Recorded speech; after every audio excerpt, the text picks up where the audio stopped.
Alright, hey, it's me. So, this video is going to be different from what I normally do on here, which is standard, better scripted review stuff with video.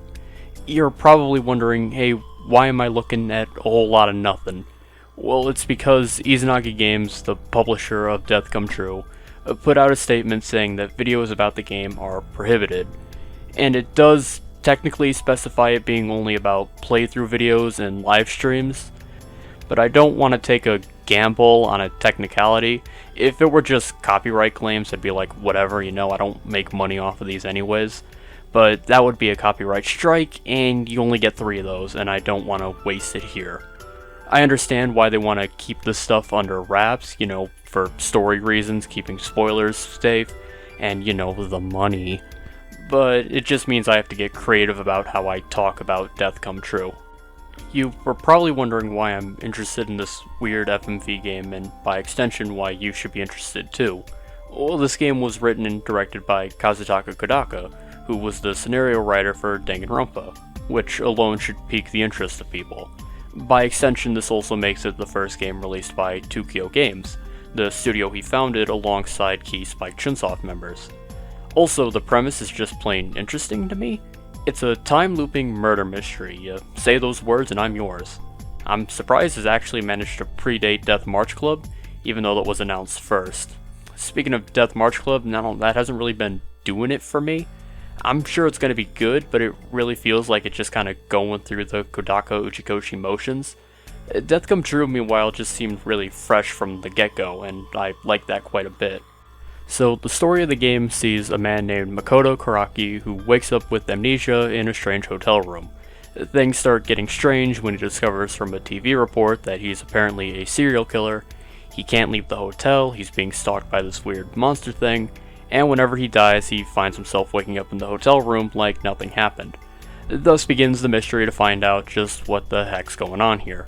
I obviously can't get into it because spoilers, and you'll catch me dead before I spoil a murder mystery, but I will say to scale your expectations regarding the tone. The game was written by Kodaka, but this is a far cry from the wacky stylization of Danganronpa, and it opts for a more serious tone. There's a bit of wackiness in some of the optional scenes, and the trademark big twists smacks of his writing, but this is more of a standard story, which is fine. Death Come True is an FMV game, and that means 2 things. The first is that it makes use of live-action video, meaning this is more akin to watching a movie. To compare it to something that people interested in Danganronpa might be familiar with, I'd say something like 428 Shibuya Scramble, which uses live-action footage as well, though those mainly use stills. Here it's all actual movie footage.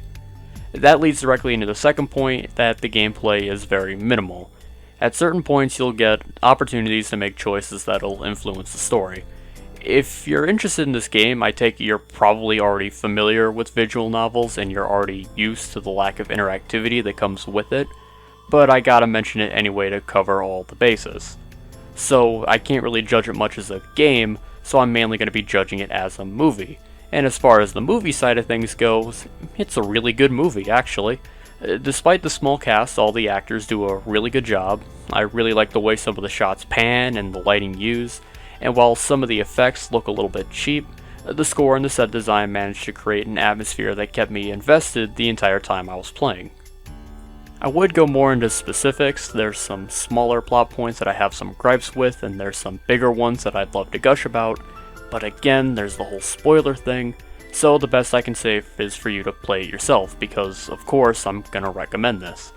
I do have to mention the length though, because I know this will be a sticking point for some people. Death Come True is almost completely linear, and it's pretty short. I finished my first playthrough in about 2 hours, and I burned through a second one for cleanup in about half an hour. It is designed to be finished in one sitting, so there's that, and highlighting that is that you can't even return to the main menu without axing all your progress. There is an autosave in the event that the game closes, which will make sure that you don't have to start all the way from the beginning. Death Come True is $16, and I don't think I need to tell you that, as a game, that length matched with that price can be a bit dicey. However, TooKyo and IzanagiGames priced Death Come True as a movie to appeal to the movie crowd. And with that in mind, well, yeah, Death Come True costs about as much as a Blu-ray, and it's a pretty good movie, so story checks out. The only real complaints that I have with it comes from the translation. I want to say straight up that having the option for so many languages right out the gate is great, and I'm glad more people will be able to play this. Accessibility is never a bad thing. But with that said, some of the translations seem a bit lazy? The subtitles only ever show one character speaking at a time. They counteract this by pacing the dialogue so that no one's talking over each other, but sometimes, usually with the TV, you can notice that some lines remain untranslated. Other things also don't get any subtitles or translations. The phone remains completely untranslated, and that's kind of a big thing. But no, the most noteworthy one comes from the bonus content. Every time you die, you get a death medal, and by collecting enough, you unlock extra videos ranging from in-universe newscasts to behind-the-scenes footage, and I was really looking forward to these.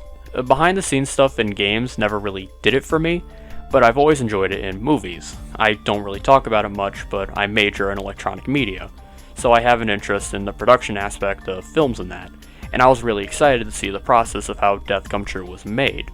However, these videos are also untranslated, and that's a huge bummer. The newscasts are completely useless to me, I can't understand what's being said, and while I can enjoy the behind the scenes on a visual level, not being able to understand what they're saying either really takes me out of it.